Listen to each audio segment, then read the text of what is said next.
Hello and good afternoon. This is the World News at noon on Wells Radio 89.3 FM, your preferred wholesome radio. We're reaching you live from Wells Broadcasting House along Alafi Avenue, Oluyole Estate, Ibadan. I am Ayo Emmanuel with you first, the headlines.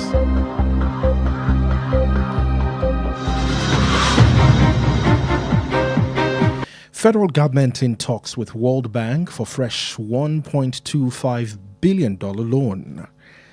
National Assembly other partner on food security. And on the foreign scene, France seeks to move beyond colonial ties, meets with African leaders in Kenya.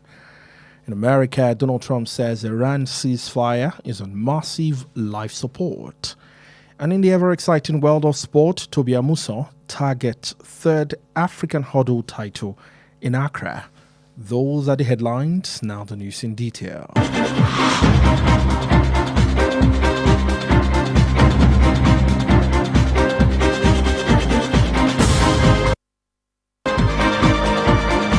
We begin in Nigeria, where the federal government has stepped up engagement with the World Bank for a fresh $1.25 billion loan to support economic reforms, job creation, and competitiveness, as findings showed that the facility has reached the critical stage in the lender's approval process. The proposed loan, titled Nigeria Actions for Investment and Job Acceleration, is expected to be presented for approval on the 26th June 2026 and about 6 months before the presidential election, according to the revised timetable of the Independent National Electoral Commission (INEC). The loan, if approved, will rank as the second largest single World Bank facility secured under President Bola Tinubu, behind only the $1.5 billion reforms for economic stabilization to enable transformation development policy financing approved in June 2024. And still in Nigeria, the National Assembly and the agricultural colleges and institution has expressed readiness to collaborate on food security, research, and appropriate legislation. This was disclosed yesterday by the Senate Committee Chairman on Agricultural Colleges and Institutions, Sharafaddin Ali, representing Oyo South Senatorial District, during a press conference held at the State Secretariat of the Nigeria Union of Journalists, Adegoke, in Ibadan, the Oyo State capital. Ali explained that partnerships had already been initiated with development organizations to assist farmers with land preparation, cultivation, harvesting, and market access. Ali added that efforts to reduce post-harvest losses through the introduction of solar-powered dryers for agricultural produce are already in the pipeline.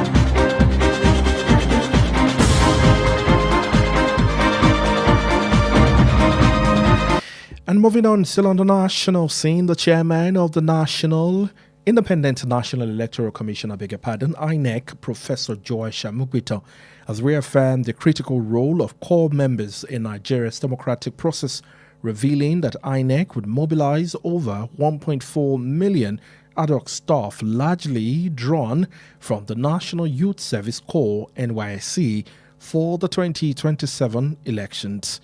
Amukwita made this known while leading a high-powered delegation of national commissioners, the secretary to the commission, directors, and senior aides on strategic courtesy visit to the headquarters of our NYSC in Abuja. According to a statement by INEC yesterday, the delegation was received by the Director General of the Corps, Brigadier General Olakunle Nafiu, and members of the scheme's senior management team at the Yakubu Gowon House.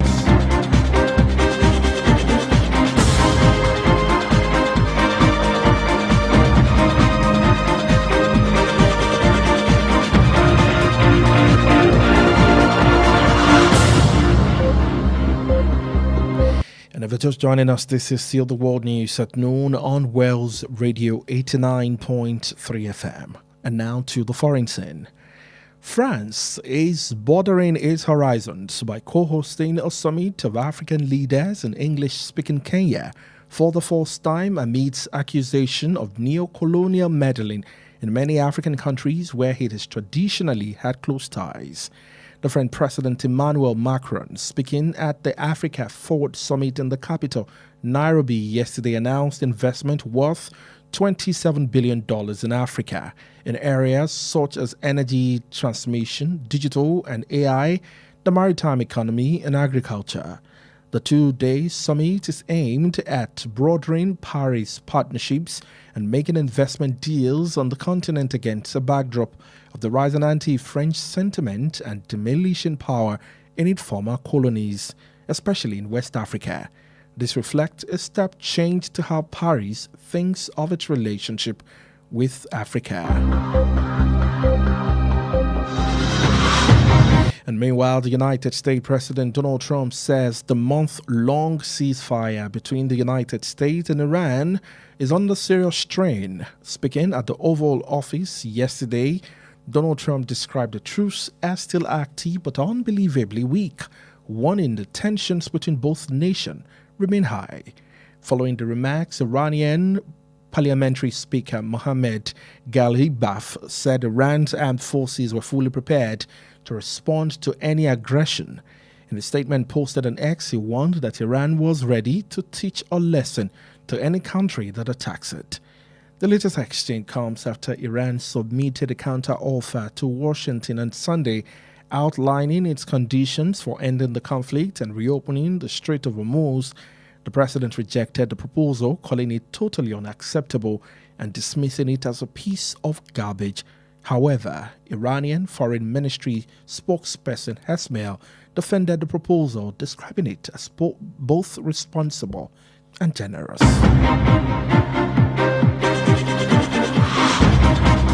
And still in the United States, Donald Trump has said he is ready to discuss U.S. arms sale to Taiwan during the visit to Beijing this week, as he suggested his personal chemistry with counterpart Xi Jinping would prevent a Chinese invasion of the island. The White House and Trump will bring along top U.S. executives, including his former Elon Musk and Apple Tim Cook, for a trip expected to focus heavily on the United States president's hope and ramp up trade. China said it hoped to achieve greater stability between the world's two largest economies during the visit, which will last from Wednesday through to Friday, the first by a U.S. president since Donald Trump went in 2017.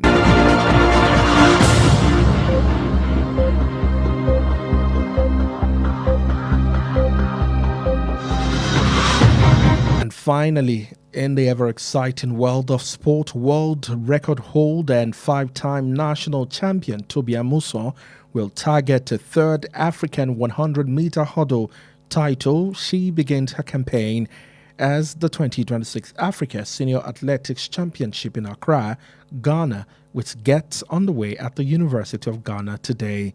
Tobi Amusan arrives with an impressive record at the Continental Championships, having won 5 gold medals across individual and relay events. She won the 100-meter and 4x100-meter relay titles at Asaba 2018, repeated the sprint hurdles and relay double at Mauritius 2022, and added another relay gold at Douala 2024.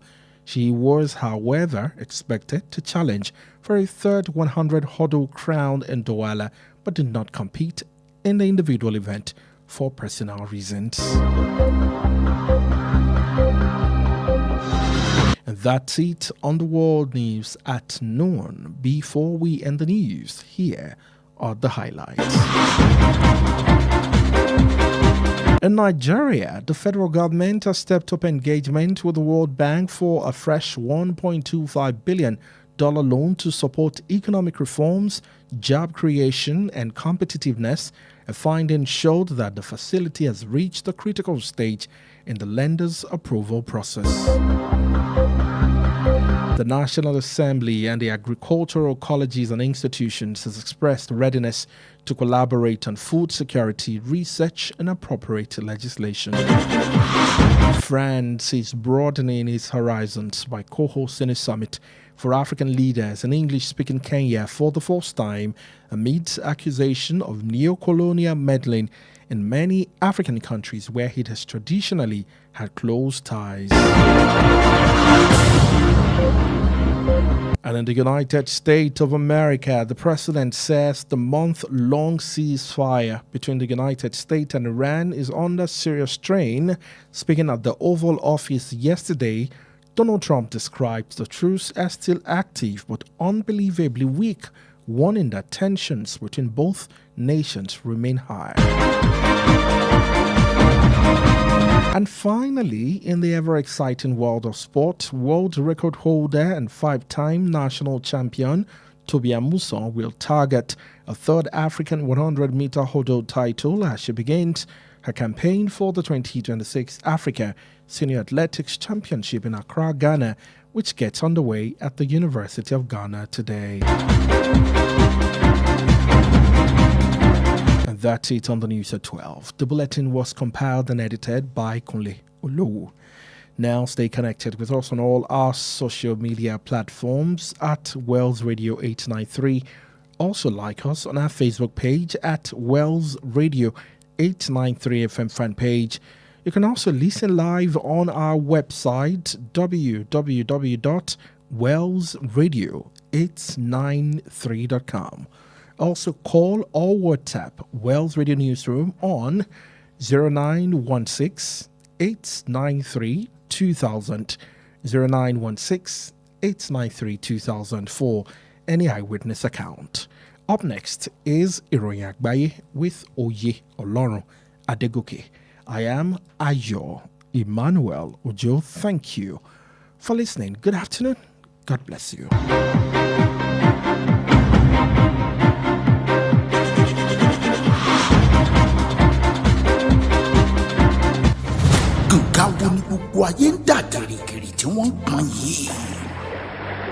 West Radio 89.3 FM Kanga Agbemagbe.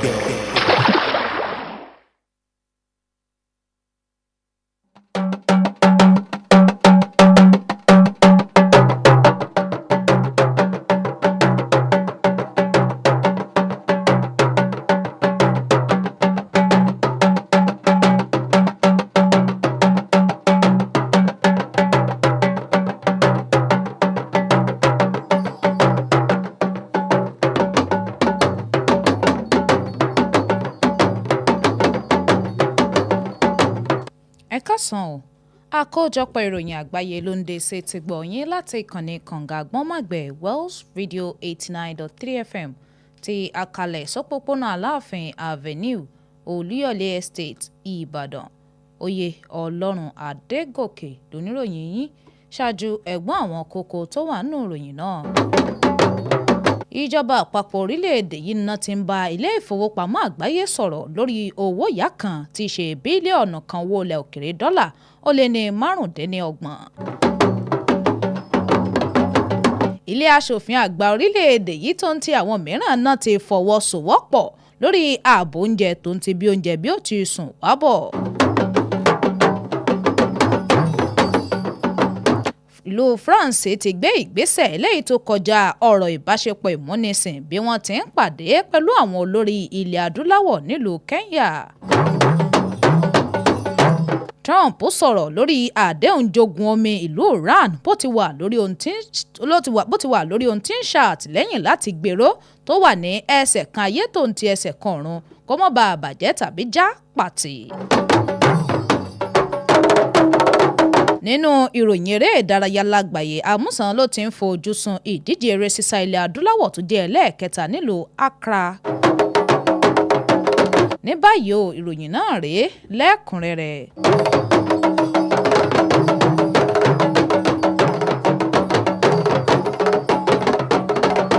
ìjọba àpapọ̀ orílẹ̀-èdè yìí ni wọ́n ti ń ṣètò ìgbésẹ̀ lórí ẹ̀yáwó tuntun pẹ̀lú ilé ìfowópamọ́ àgbáyé ní owó kan eléyìí tó jẹ́ bílíọ̀nù kan owó ilẹ̀ òkèrè dọ́là ó lé ní 25 láti fi ṣàtìlẹ́yìn àtúntò ọrọ̀ ajé ìpèsè tó ń ti ìdá iṣẹ́ sílẹ̀ lórílẹ̀-èdè yìí pẹ̀lú wípé ìgbésẹ̀ náà ó ti dé ìpele ìbuwọ́lù fún ẹ̀yáwó àbá owó náà tí wọ́n pe àkòrí rẹ̀ ní ìgbésẹ̀ Nàìjíríà sí ti ìdókòòwò àti ọ̀rọ̀ eléyìí tó ní í ṣe pẹ̀lú iṣẹ́ ó ní wọ́n ti ń retí wípé kó jẹ́ bí buwọ́lù ní ọjọ́ 26 oṣù kẹfà ọdún 2026 kí ìgbésẹ̀ ọ̀hún sì wáyé láàrin oṣù mẹ́fà ṣáájú kí wọ́n tó ṣe ètò ìdìbò ààrẹ gẹ́gẹ́ bí àkókò eléyìí tí àjọ olómìnira eléyìí tí ń rí sọ́rọ̀ ètò ìdìbò lórílẹ̀‐èdè yìí tí wọ́n fi léde fún bò ọ̀hún owó yá náà bí wọ́n bá ti buwọ́lù ni ó jẹ́ ẹlẹ́ẹ̀kejì owó yá tó pọ̀ jù láti ilé ìfowópamọ́ àgbáyé eléyìí tí wọ́n ya lábẹ́ ìjọba ààrẹ Bọ́lá Tinubu lẹ́yìn owó kan tí í ṣe bílíọ̀nù kan dọ́là ó lé 5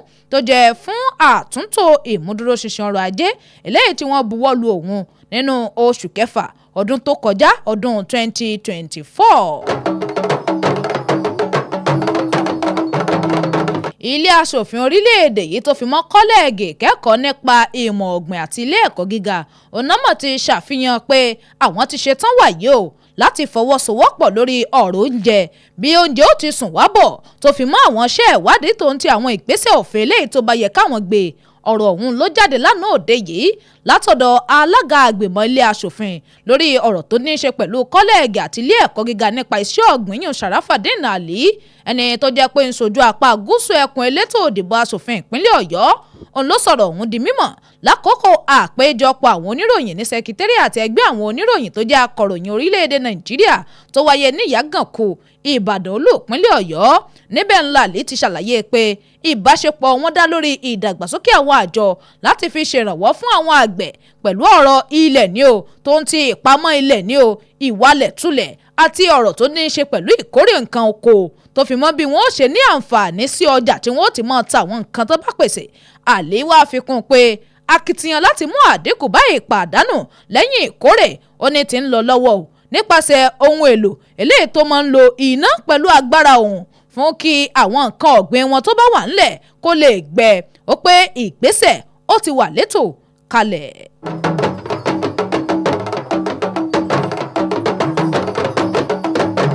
alága àjọ olómìnira eléyìí tó ń rí sí ọ̀rọ̀ ètò ìdìbò lórílẹ̀‐èdè yìí yan àjọ INEC alága wọn ọ̀jọ̀gbọ́n Tosh Amupitan ó ló ti ṣe àtúnjẹ́rìísí ipa àwọn agùnbánirọ̀ nínú ètò ìjọba alágbádá lórílẹ̀‐èdè Nàìjíríà níbẹ̀ ló ti ṣàfihàn pé àjọ olómìnira eléyìí tí ń rí sí ọ̀rọ̀ ètò ìdìbò yan àjọ INEC ó pé wọn yóò ṣe àkójọpọ̀ ètò kọ́ni ìgbaniníyànjú àti kóríyá fún àwọn òṣìṣẹ́ eléyìí tí wọ́n máa ń sábà gbà fún àkókò péréte láti fi ṣiṣẹ́ fún ètò ìdìbò àwọn tí wọ́n pé òǹkà wọn lápapọ̀ ó fẹ́ẹ́ ju 1.4 mílíọ̀nù lọ wọ́n pé ọ̀pọ̀ nínú wọn ò jẹ́ lára àwọn agùnbánirọ̀ eléyìí tí ń sìnrú ìlú lọ́wọ́ fún ètò ìdìbò gbogbogbò ọdún 2027 níbẹ̀ làmúpìtàn ti wá sọ̀rọ̀ náà di mímọ̀ ó sọ ọ̀rọ̀ ọ̀hún di mímọ̀ lákòókò tó ń léwájú àwọn ìgbìmọ̀ tó ní í ṣe pẹ̀lú àwọn ìgbìmọ̀ kọmíṣánná ní o akọ̀wé lájọ àwọn ọ̀gá àgbà tó fi mọ́ àwọn amúgbálẹ́gbẹ̀ẹ́ àgbà níbi àbẹ̀wò kan eléyìí tí wọ́n lọ ṣe sí olú iléeṣẹ́ àjọ tó ń rí sọ́rọ̀ àwọn agùnbánirọ̀ ìyún àjọ NYSC tó wáyé nílùú Àbújá gẹ́gẹ́ bí ọ̀rọ̀ eléyìí tó wá jáde látọ̀dọ̀ àjọ INEC lánàá òde yìí ọ̀gá àgbà àjọ tó ń rí sí ọ̀rọ̀ ìsìnrú ìlú lórílẹ̀‐èdè yíyan ọ̀gágun Ọlákúnlé Nọ́fìl tó ń ti àwọn ikọ̀ alábòójútó ètò ọ̀hún mìíràn wọ́n gbà wọ́n lálejò tọwọ́ tẹsẹ̀ ní ilé Yakubu Gowon. orílẹ̀-èdè France ti ń ṣe ìmúgbòòrò tó ń ti ìfẹ́ lójú ipa wọn bí wọ́n ti ń ṣe àtìlẹ́yìn gẹ́gẹ́ bí orílẹ̀-èdè alájọgbàlejò àpéjọpọ̀ ṣe àpérò àwọn olórí ilẹ̀ adúláwọ̀ ní orílẹ̀-èdè Kenya níbi tí wọ́n ti ń sọ èdè Gẹ̀ẹ́sì tí ìgbésẹ̀ náà ń wáyé fún ìgbà àkọ́kọ́ láàrin àwọn ẹ̀sùn kan eléyìí tó ń lọ nípa lílo ọrọ̀ ajé òṣèlú àti àwọn nǹkan mìíràn fi máa fúngun mọ́ orílẹ̀-èdè kan nípa bí ìkónisìn láti ṣàkóso rẹ̀ tí wọ́n ń fi ẹ̀sùn ọ̀hún kàn wọ́n fún pé wọ́n ń tọwọ́ bọ ọ̀rọ̀ ọ̀pọ̀ àwọn orílẹ̀-èdè ilẹ̀ adúláwọ̀ níbi tó jẹ́ pé wọ́n ti ní ìbáṣepọ̀ tó ṣe pẹ́kípẹ́kí pẹ̀lú wọn tẹ́lẹ̀tẹ́lẹ̀ rí ààrẹ ìlú French Emmanuel Macron ó sọ̀rọ̀ níbi àpérò ilẹ̀ adúláwọ̀ ọ̀hún eléyìí tó wáyé ní Nairobi lánàá òde yìí níbẹ̀ ló ti kéde ìdókòwò eléyìí tí owó rẹ̀ ju bílíọ̀nù 17 owó ilẹ̀ òkèrè dọ́là lọ ní ilẹ̀ adúláwọ̀ Áfíríkà tó ń ti láwọn ẹ̀ka bíi ẹ̀ka ohun àmúṣagbára ìmọ̀ ìgbàlódé orí ayélujára ti díjítà àti AI tó fi mọ́ ọrọ̀ ajé orí omi àti iṣẹ́ ọ̀gbìn. Àpérò ọlọ́jọ́ méjì náà ó ní ó ń fojú sun ìmúgbòòrò ìbáṣepọ̀ Paris àti àwọn àdéhùn ìdókòwò káàkiri ilẹ̀ adúláwọ̀ Áfíríkà. Ìgbésẹ̀ ọ̀hún ó wáyé láàrin ohun tí ń ròkè lórí ọ̀rọ̀ French àti àdínkù agbára lórí àwọn ìlú eléyìí tí wọ́n ti gbà tẹ́lẹ̀ pàápàá jùlọ níwọ̀ oòrùn ilẹ̀ adúláwọ̀. Èyí ló ń sàmì àyípadà nínú ìgbésẹ̀ lórí ìrònú Paris láàrin ìbáṣepọ̀ wọn pẹ̀lú àwọn ilẹ̀ adúláwọ̀ tí í ṣe ilẹ̀ Áfíríkà.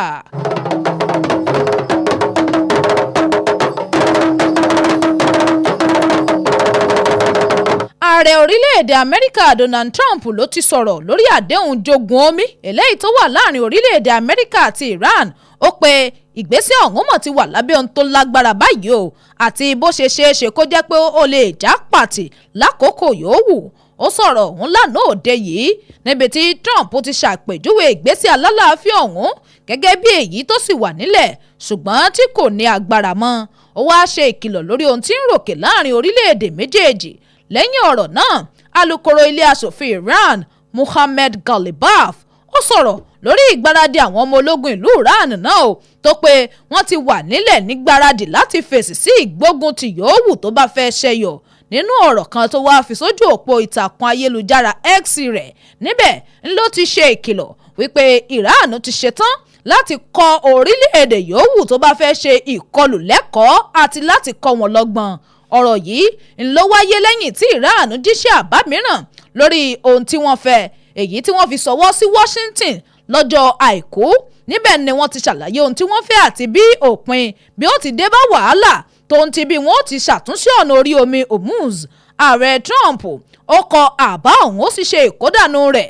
Ẹ̀wẹ̀ agbẹnusọ iléeṣẹ́ ìjọba fún ọ̀rọ̀ òkèrè ìlú Iran iyun Ismail Baghal ó sọ̀rọ̀ lórí àbá náà tó ń ti bó ti yẹ pẹ̀lú bó ṣe jẹ́ ní ti inú rere wọn.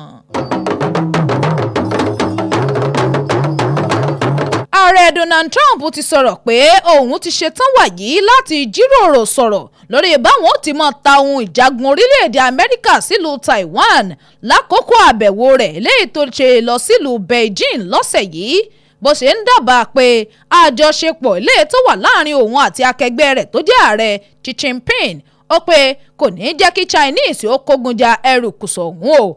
Ilé funfun wá sọ̀rọ̀ lórí bí Trump yóò ti kó àwọn aláṣẹ lọ́wọ́ òkè lórílẹ̀‐èdè Amẹ́ríkà bíi Elon Musk eléyìí tí wọ́n jọ jẹ́ ọ̀tá tẹ́lẹ̀ àti Tim Cook ti iléeṣẹ́ Apple tí wọ́n pé wọ́n ó jọ kọ̀wọ́ rìnrìn àjò náà tí wọ́n sì ń retí kó fojú sun ìrètí lórí ìgbéròkè ìṣòwò ààrẹ orílẹ̀‐èdè Amẹ́ríkà. China náà wá sọ̀rọ̀ lórí ìrètí wọn láti rí ìdúróṣinṣin láàrin orílẹ̀-èdè méjèèjì tó ní ọrọ̀ ajé eléyìí tó tóbi jùlọ lágbàáyé lákòókò àbẹ̀wò eléyìí tó jẹ́ àkọ́kọ́ ti ààrẹ orílẹ̀-èdè Amẹ́ríkà láti ìgbà tí Trump ti lọ ní ọdún 2017. Nínú ìròyìn eré ìdárayá lágbàáyé olúborí fúngbà 5 ọ̀tọ̀ọ̀tọ̀ lórílẹ̀‐èdè yìí fún ìdíje eré sísá Tóbi Àmúsàn ló ti ń fojú sun ìdíje eré sísá ilẹ̀ adúláwọ̀ tó jẹ́ ẹlẹ́ẹ̀kẹta oníwọ̀n ibùsọ̀ 100 mítà níye bó ti bẹ̀rẹ̀ ìpolongo rẹ̀ níbi ìdíje àwọn àgbà ọ̀jẹ̀ eléré sísá ilẹ̀ adúláwọ̀ tọdún 2026 ní Accra nílùú Ghana ní ilé ẹ̀kọ́ gíga fásitì Ghana tó ń bẹ̀rẹ̀ lónìí. Àmúsàn ti gúnlẹ̀ pẹ̀lú àkọsílẹ̀ tó wúni lórí tóní tó sì làmìlaka látàrí àmì ẹ̀yẹ wúrà 5 tó ti gbà nínú àwọn ìdíje eléré sísá. Ó ti borí ìdíje eré sísá oníbùsọ̀ 100 mítà lẹ́ẹ̀mẹrin ní Àsàbà lọ́dún 2018 tó ń ti àwọn eré mìíràn tó jẹ́ eré sísá ní Mauritius lọ́dún 2022 àti èyí tó fi gba wúrà ní Douala lọ́dún 2024. Wàyí wọ́n ti ń retí pé kó díje nínú eré sísá fún adé 100 mítà ẹlẹ́ẹ̀kẹta ní Douala ṣùgbọ́n kó kópa nínú ayẹyẹ kan fún ìdí kan pàtó tó jẹ́ pé ó ní í ṣe pẹ̀lú tìmọ̀ ara rẹ̀.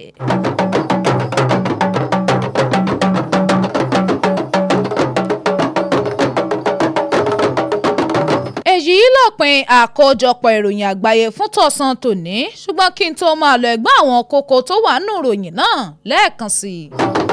Ìjọba àpapọ̀ orílẹ̀-èdè yìí ni wọ́n ti ń gbé ìgbésẹ̀ pẹ̀lú ilé ìfowópamọ́ àgbáyé lórí owó ìyá tuntun tí owó ọ̀hún ṣe bílíọ̀nù kan lé márùndínlọ́gbọ̀n owó ilẹ̀ òkèrè dọ́là láti ṣe àtìlẹ́yìn fún àtúntò ọrọ̀ ajé tó fi mọ́ ìdáṣẹ́sílẹ̀. Ìwádìí ti ṣàfihàn pé ètò ọ̀hún ti wọ ìpele eléyìí tó jẹ́ pé kí wọ́n kàn buwọ́lù nìkan ló kù.